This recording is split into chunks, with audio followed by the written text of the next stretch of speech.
l'Église nous pousse des fois à faire, à lire le Coran, mais sans que ces Corans ne soient vérifiés. La lecture ne soit vérifiée. C'est pourquoi il a été dit وَمِنَ النَّاسِ مَنْ يَقْرَأُ الْقُرْآنَ وَالْقُرْآنُ يَلْعَنُهُ.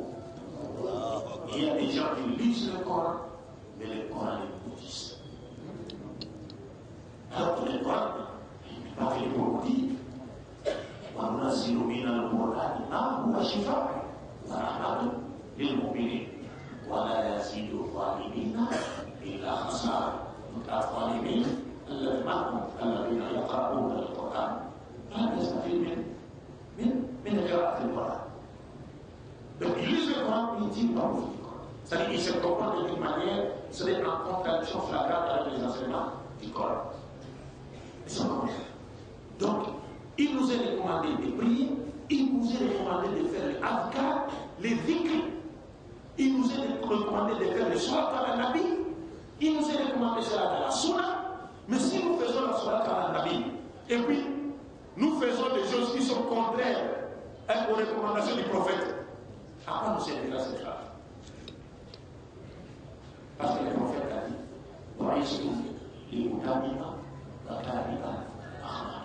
ça. Qu'est-ce que c'est? Donc ici, c'était une parenthèse. Donc le prophète a dit j'ai été envoyé pour parfaire les bons comportements. Les bons comportements. Et il dit au dernier jour, la chose qui pèsera le plus dans la balance, c'est les bons comportements. Après que nous soyons demandés sur le tawhid, sur la salat, les bons comportements. Les musulmans, c'est celui dont les autres musulmans et même les non-musulmans dans la société se sentent en sécurité par sa langue. Ils se sentent en sécurité par sa mère. Ils se sentent en sécurité par tout son être. Ce n'est pas un musulman qui, lorsqu'on les voit venir, oh, il vient encore, c'est fini pour nous. Qu'est-ce qu'on va faire? Il va vous faire du mal. Non, c'est là, c'est quand il vient, oh, machallah, les gens le bénissent parce qu'ils aiment. Ils savent qu'il est béni. Avec sa présence, ils vont tirer bénéfice. Même alhamdoulilah, on ne nous a pas demandé de laisser cela. Nous devons continuer à faire à lire les Coran parce que le prophète a dit Afdal, Ibadat, Ummati, Qira'at al-Quran. La meilleure forme d'adoration des gens de ma communauté, c'est la lecture du Coran. Même la salat, toutes ces autres formes d'adoration ne peuvent exister sans le Coran. C'est le Coran qui est la base de toutes ces formes d'adoration. Et c'est dans le Coran que Dieu nous a révélé sa volonté. Tout ce que nous voulons faire, il faut que nous regardions dans les livres. Et nous regardons ce que le prophète a dit par rapport à ce que nous voulons faire. Et le prophète ne peut rien dire qui soit en contradiction avec le quoi? Avec les livres. Il aura une loi. Donc il nous est recommandé de prier, il nous est recommandé de faire les dhikr. C'est une bonne chose à ça. Mais encore faudra-t-il que nous fournissions des efforts pour que notre vie quotidienne puisse être une vie exemplaire.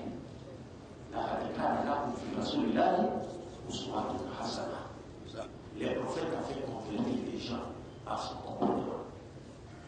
Imaginez-vous, nous sommes dans la mosquée, n'est-ce pas? Imaginez-vous, si un café, la soirée où il rentrait tout de suite là, et venait pisser ici, mais peut-être qu'il va sortir ici à petit morceau. Il vient faire son petit besoin dans la mosquée. Mais il va sortir à petit morceau. C'est ça, c'est sûr. Est-ce que vous comprenez? Nous, on va seulement dire, hein? Il est venu pisser là où nous prions. Allahu Akbar. Mais ça sera béni ici, mais regardez le prophète Mohammed, sallallahu alayhi wa sallam. Un arabe est rentré dans la mosquée. Le prophète était là avec les arabes. Il s'est levé, il a pissé dans la mosquée. Les arabes se sont mis en colère, ils se sont mis debout. Ils voulaient aller tomber sur lui. Le prophète a dit, parce que scientifiquement même, quand quelqu'un est en train de pisser là, il sort à vitesse. Et c'est pour comprendre. Donc il faut d'abord, scientifiquement, il ne faut pas arrêter, il ne faut pas faire de sorte qu'il coupe soudainement ça. Ce qu'il est en train de faire. Et Mohammed sallallahu alayhi wa sallam connaissait cela. Et le prophète Mohammed a dit non, laissez-les finir. Laissez-les. Écoutez-les pour cela. Laissez-les. Et laissez-les calmement. Quand il finit, le prophète a dit frère, s'il vous plaît, vous savez, c'est bien. Vous savez, je crois que c'est ça. Mais je viens simplement vous faire comprendre qu'ici, ce n'est pas un lieu d'aisance. Ça, c'est des lieux de culte. Donc, prochainement, si vous vous sentez attaqué par un maître quelconque, vous devez sortir de la mosquée pour le faire à l'extérieur. Ici, c'est un lieu d'adoration. Et vous savez ce que le prophète a fait encore?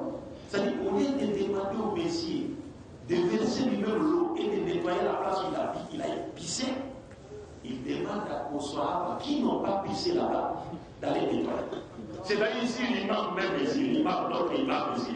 Quelqu'un venait pisser ici et que l'imam demandait à l'aide de nous. Prenez l'eau, allez verser l'eau. Oh, imam. Moi, je ne vais pas pisser là-bas, je vais aller verser l'eau. Non, ça, je vais pas. Est-ce que vous comprenez? Mais les Sahaba ont fait quoi? Sont partis nettoyer là où la personne, l'homme a disparu. Et cet acte seulement a influencé cet homme-là. Qu'est-ce que vous comprenez? Cet acte de prophète. Et il a compris que celui-ci, ce n'est pas un homme ordinaire. C'est un messager de Dieu. Par quoi? Par sa magnanimité, par son grand sens, par sa grande patience, par sa grande sagesse. On a compris les comportements du prophète a pris beaucoup de gens ça. Vous vous rappelez encore pour finir, un autre homme a pris la décision avec sa main et qui s'est soulevé, il sort. Il dit, moi aujourd'hui, je vais tirer le Mohammed. Il part. En route, en chemin, il croise Omar ibn Khattab. Et vous savez, Omar ibn Khattab, oui, il ne l'avait pas. C'est-à-dire, il peut te prendre comme ça, il te jette sur le toit. Parce qu'à l'époque du prophète, ce n'était pas comme nous les musulmans d'aujourd'hui. Nous sommes comme des femmes, on était toujours là. Non, dans ça, c'était des hommes, quand tu mets la tête, on coupe, tu mets les bras, on coupe. On blague pas là-bas, dans la ceinture du prophète, là. Il y avait des hommes là-bas, et qui étaient prêts à sortir comme ça, alors que la flèche vient, ou la lance vient, il accepte de mourir, mais que cette lance ne touche pas le meilleur des créatures.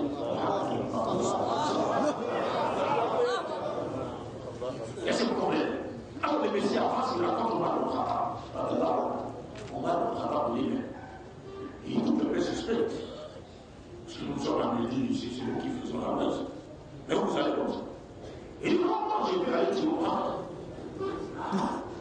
Tu vas aller tuer Omar.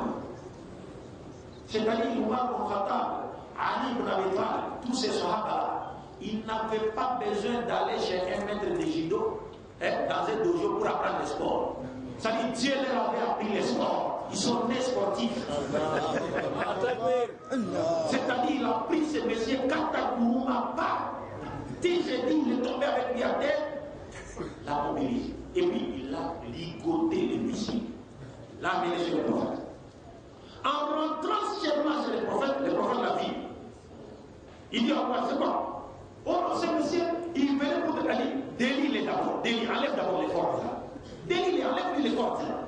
Il dit non, prophète, il faut que tu écoutes d'abord. Qu'est-ce qu'il voulait faire? Non, il dit non, ne dis rien, enlève-lui d'abord les cordes. Et c'est quoi maintenant?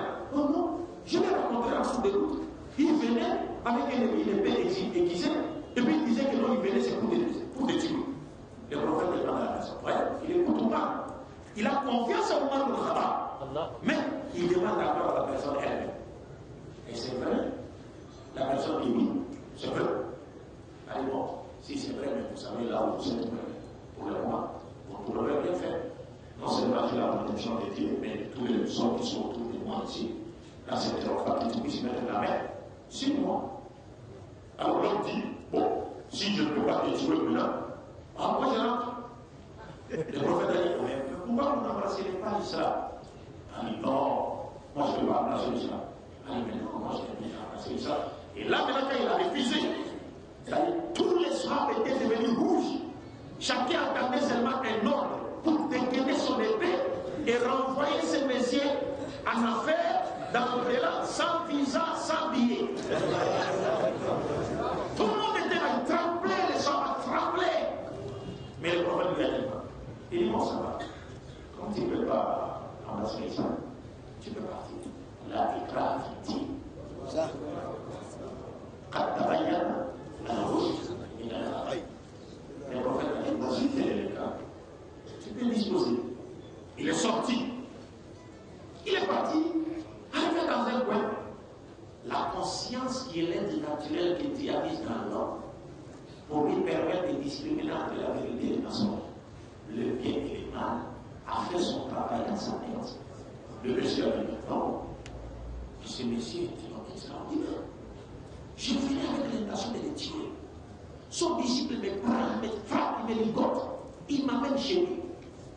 Après avoir appris que je cherchais à le tuer, au lieu de donner à ses disciples de me punir, il demande d'abord à ce qu'on me délie. On enlève toutes ces cordes-là. Et puis son disciple lui explique ce qui s'est passé. Il prend pas sa version, il me demande ma version à moi. Et par après, il me demande de me convertir. Alors qu'il est en position de force, je ne peux pas fuir parce que j'étais chez lui. Je refuse. Et bien que je refuse, il me dit non, tu es libre, tu ne vas pas. Il dit non, ça c'est pas mon partenaire. Il refuse. Il dit mais vous êtes levé? Il dit oui, je suis levé. Faire quoi? Il dit ashhadu an la ilaha illallah, ashhadu annaka muhammadan rasulullah. Et le prophète lui demande, mais pourquoi quand je t'ai demandé d'inviter de convertir l'islam ici, tu n'as pas voulu? Il dit, mais non, je ne veux pas me convertir ici. D'abord, si je le faisais, tes disciples penseront que moi j'avais peur de leurs épées. Parce que chacun avait son épée, il disait, j'étais en train de me regarder avec des regards très tranchants, et ainsi de suite. Si j'avais accepté de me convertir, ils auraient cru que moi, j'ai eu peur de leurs épées, c'est pourquoi je me suis converti.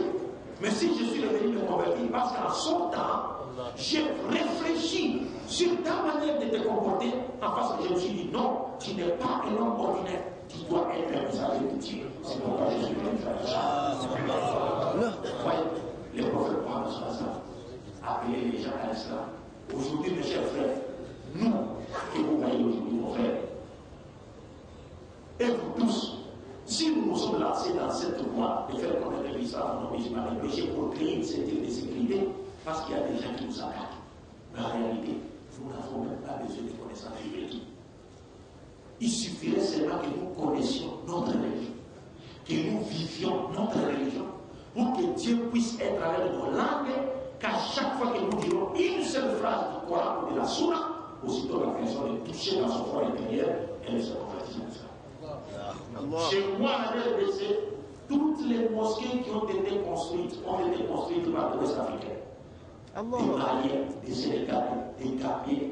À l'Ouest, parce que l'islam à l'Est est rentré par la devise des Arabes. À l'Est, ce sont les Ouest africains, dans leur nationalité confondue, toutes les races confondues, qui ont fait pénétrer l'islam. Et tous ces Ouest africains sont parvenus par la grâce de Dieu à faire convertir des gens à l'islam par leur comportement. Ils n'avaient pas de grande connaissance de l'islam. Parce qu'aujourd'hui, nous les musulmans d'aujourd'hui, nous aimons avoir de grandes connaissances. Nous avons des licences, nous avons des doctorats, nous avons ceci, cela. Mais une petite foi. Des grandes connaissances, mais une petite pratique. Nos papas de l'époque, ils n'avaient pas une grande connaissance, mais ils avaient une grande foi. Une grande foi. Et ils ont transformé tout par la grandeur de leur foi et leur bon comportement. De sorte que les gens se convertissaient à l'islam en voyant leur comportement, en voyant leur honnêteté, la manière de savoir vivre, la manière dont ils vivaient avec les gens, ils n'avaient des personnes, des problèmes avec les personnes. C'est ce qui a amené les gens à se convertir à l'islam. Contrairement à nous aujourd'hui, nous pouvons mémoriser tout le Coran, on a tout dans la tête, on se fait du matin jusqu'au soir, il n'y a même pas de personnes qui se convertissent. Mais alors, ils font un petit geste comme ça, des centaines de personnes se convertissent. Alors, je termine, mes chers frères, en disant d'abord, je ne devais pas prendre la parole devant vous. Après que notre cher Abdul Hamid est là, et pris la parole. Le cher que vous voyez, fils d'un chrétien, converti à l'islam, comme le frère Pascal Et il a eu la chance, il a d'aller étudier à l'université de Lille, donc il était établi une licence en charia islamique. Donc, c'est lui, quand il s'agit des questions coraniques, même s'il est venu après moi, tous nous sommes nés des parents d'origine, comme l'a dit le prophète, nous sommes des musulmans, nous venons musulmans. C'est seulement après que les parents nous défient droit chemin. Et comme c'était son cas, il était chrétien, il est revenu à l'islam. Mais bien qu'il est revenu encore à l'islam après moi, mais c'est parce qu'il a appris l'islam, il a cherché à connaître l'islam, qui est un cher imam et vice-président de la communauté. Aujourd'hui, nous nous mettons tous à ce pied pour apprendre les sciences coraniques qu'il a apprises. Parce que le meilleur enseignement de l'islam, c'est celui qui crée le plus. Dieu ne se laisse pas mener par l'espace, c'est très. Donc je ne pouvais pas prendre la parole avec lui et parler. Je ne pouvais pas parler. Et aussi notre imam, nos imams qui sont là-bas, comme je l'ai dit, moi, si les imams vous ont autorisé aujourd'hui à prendre la parole devant vous et devant eux, mais c'est seulement par leur simplicité dans la grandeur. Parce que nous, on ne peut pas parler devant eux. Parce que c'est d'eux que nous avons appris à lire le Coran. C'est-à-dire qu'ils sont nos pères dans la religion. C'est eux qui nous ont appris les premières lettres de l'alphabet. Donc on ne pouvait pas prendre la parole devant eux. Mais en toute humilité, il faut faire la simplicité de la grandeur et au nom de la ilaha illallah Muhammad Rasulullah qui nous ont autorisé à prendre la parole. Et bien qu'ils nous ont autorisé à prendre la parole, mais nous leur demandons simplement de nous considérer comme les petits enfants qui ont grimpé sur l'arbre et qui ont des adultes au pied de cet arbre et qui se veillent sur eux. Les adultes qui sont au pied de l'arbre et qui veillent sur nous, les petits enfants, lorsque nous prêchons, ce sont nos imams. Parce que quand il y a un problème, une question compliquée en matière de religion, nous allons référer à eux, à ceci et la source. Et moi, Abdul, je ne peux pas prendre le devant devant les imams. Parce que moi, c'est que Dieu m'a, par sa grâce, m'a donné la petite connaissance. On ne connaît rien. Même là où vous êtes. Là où vous êtes, moi je me dois de me dire, même si je ne vous connais pas, mais quand je parle devant vous, je dois déjà croire en fond et derrière que parmi vous, là où vous êtes, il y a des gens qui sont plus connaisseurs que moi. Et que je ne connais peut-être pas. Parce que Dieu dit dans le Coran, wa fawqa kulli dhi ilmin alim. Quand tu peux être comme ça, tu prêches devant les gens, mais ne dis pas que ceux qui sont devant toi sont des ignorants. Il peut y avoir des gens qui sont plus connaisseurs que toi et qui peuvent te faire asseoir et t'apprendre tout, tu te mets jusqu'à la fin. Mais tu as eu seulement la grâce, une petite grâce. Et cette grâce, Dieu nous l'a donnée. Et nous nous disons peut-être que c'est à partir de notre disposition intérieure positive. Parce que qu'est-ce que nous savons? Nous ne savons rien, nous savons une seule chose, nous aimons notre religion.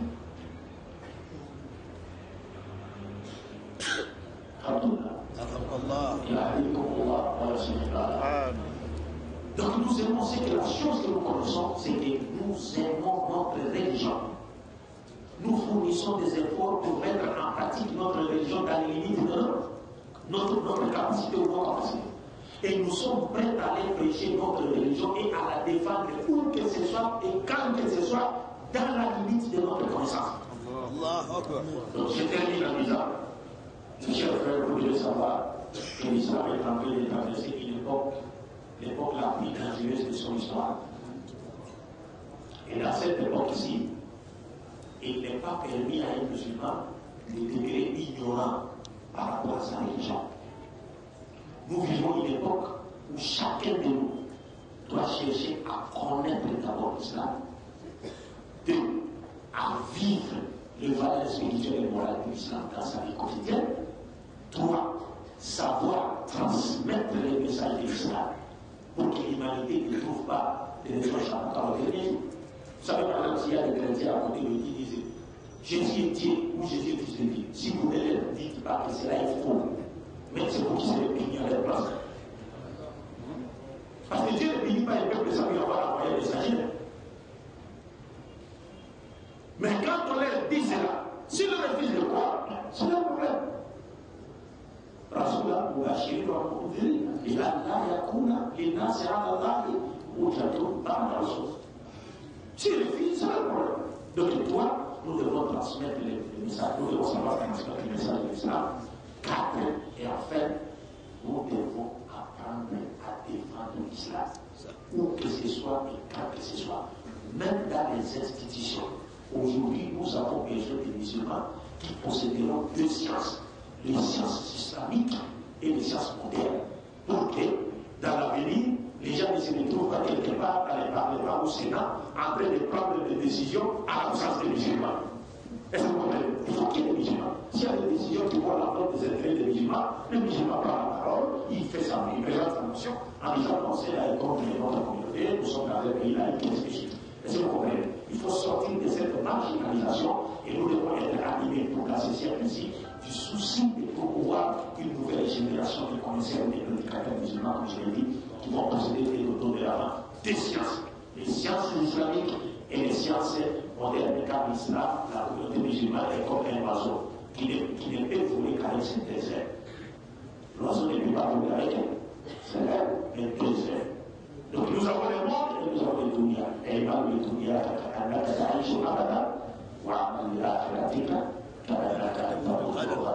صلى الله على محمد وعلى آله وعلى جميع الأنبياء والمرسلين. السلام عليكم ورحمة الله وبركاته.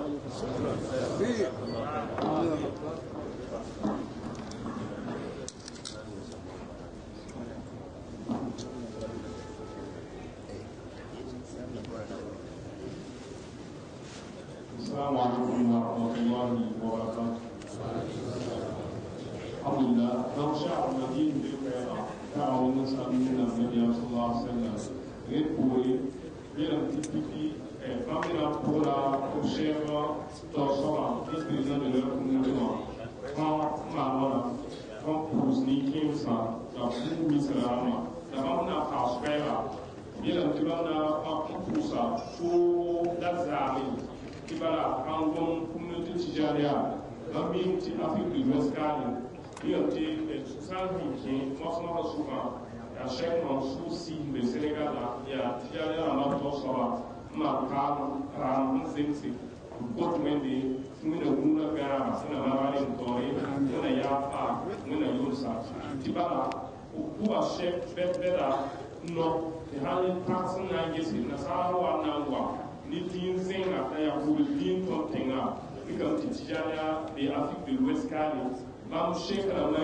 yiki na yigidere na zaɓe na fara na kuma shawar ki ton hana wunda dikti a nari don kayere tun da suka yi karaga kun da yiri on minigir shek kumara kawo sigu shek a hanyi kudu ya hana wana yi hamin kama min kama kuwa mai haka yi ka amin dikin bibra gafa sɔrɔ ti na kame donc yo to yam da betari ko kwa yi kun zabne na sara na defandi ti yale da la ilaha illallah muhammadu rasulullah zabni ni yenda ma wana vim ni yenda tikini yenda tirata tunna kun hadi la ilaha illallah la ilaha illallah ya tun zikri ya tun bidro ya tun kasila miso kwa bi kusmina ayi no wala ni la ilaha illallah mi kam tume no ayi la ilaha illallah wa mi so kwa mi kam tabe sunwa mi kam tabe tumwa tibala kuna ayi la ilaha illallah wa ne nora da yono hinka tuma tumna ane wa ne da wora hatta wato tutun fa go tuta da na mi ga fo wannan zi tufuwa ya'i kuma fuga be kwasa zinge tigozi ma na ti kilover be kuzo wala na kubu dan ko jiki an dambe an pa kuma kiri kuba in yedare don la ilaha illallah an yora ya kon na di in yela ya sida ni ga suwa da biga an ci an tuni idan na ta sun gese miji nabi sallallahu alaihi wasallam wani hadisi na ba difan zikawa an tira ni muti buso kan samna ma ni ma sa zai kamala an misawa ayita ma kan bilfu ya wala to kuma sallallahu alaihi wasallam yaji tisana mo ne ba an kara qur'ana ya wala ka ba don la ilaha illallah wa fa ba ne ya wuce ya ba qur'ana ka ba sama ya ayat kwesbe ne Kabri, everyone from nature, Tumtura, what we will be as Allah, we will as Allah, that we ought to be, we will put on a carpet. Don't like that, that I want to hear what customer. When you are not winning, when you can tune in Kisu Windy, what happened when I wait, when you are in Yabun Africa, those Kama, I have been Muslim, in a 40, you move away, the Tuma find Ila Tumi. Wala Muhammad sallallahu alaihi wasallam awaya hadisi yetime ina wa nam pidu soson kula fa tinabia mazuna alizo sono tinabia sallallahu alaihi wasallam yetiani ninga ikatizama hamvinewa okaje tamu to okaje to ikati ala ila pala tabima kwa ya wutuli hana tasini ilienda ile abda kifundama tuntuma nabii sallallahu alaihi wasallam wakati nabiya sahaba ni yiki to la mana soba wenga nabiya mana dia soba défense la passe pour nabiya so so na kita ti bardama o gama da ti bislo wa ti kasik nabiya mana ma ruwa wi lonna kun ti so ni ki gonda la ne ya ka da la yu bisi to zi ma wala o zi ti do bislo wa beton suka untuk Quran yang kana toni don da no ame tuma pa yuduri don agoma ya wusu la apepera on te pitaba anwa do wusu don na yero kusu na tibazi na ila tuin bamu yutenwa wakanda sone tona kayati bankara bangara yi tongi ya mabira ninga ya bisro ma bangun tike yitibam na defana bisro na igis mama bala bambi tito nzinke la bangoto fiti ne be suka pakala yi yinda haka botoni amini tinna ba munzima wala yinga to soba itu diwan ben bala hatikawa muita tuwe yikanda re to bangala yi na yinda la yinda tunnabi wala kombihin tutira tinikinsa uzitengere nama wana isana don ya wutu yinga na ban handi kutono don ka kote tumuna riya fosu muna riya tuma pa na ko nikinsa ko se gafara ikelo tuno to tuti sunu ni mama don ka usu muna riya fosu. Donc je vais ajouter à l'endroit de la délégation, nous avons été visiter une mosquée à Ouagadougou, au niveau de la Fontaine. Ici aussi, c'était un chantier de notre vieux président de France. C'est un de ces chantiers, la mosquée est à niveau, et les fils sont en train de continuer, comme nous l'a expliqué. C'était un de ces derniers chantiers. Donc, je vous demande encore. Dieu fait la base de ces bonnes actions. Amen, amen. Dieu l'accepte dans son paradis. Amen, amen. Quand il y a avoir des ministres, on a fait là-bas quand nous sommes dans les temps. Nous avons été à la mise en œuvre dans les temps, et tout le temps, on est dans les temps. Donc maintenant, nous allons passer, on a ce qu'on vient de faire.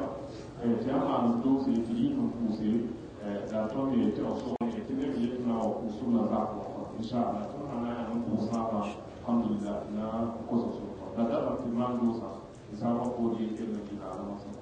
Inch'Allah. Donc, on va leur demander de nous faire des bénédictions parce qu'après la prière, il y a des gens qui nous attendent à la maison. Que l'imam nous fasse les bénédictions.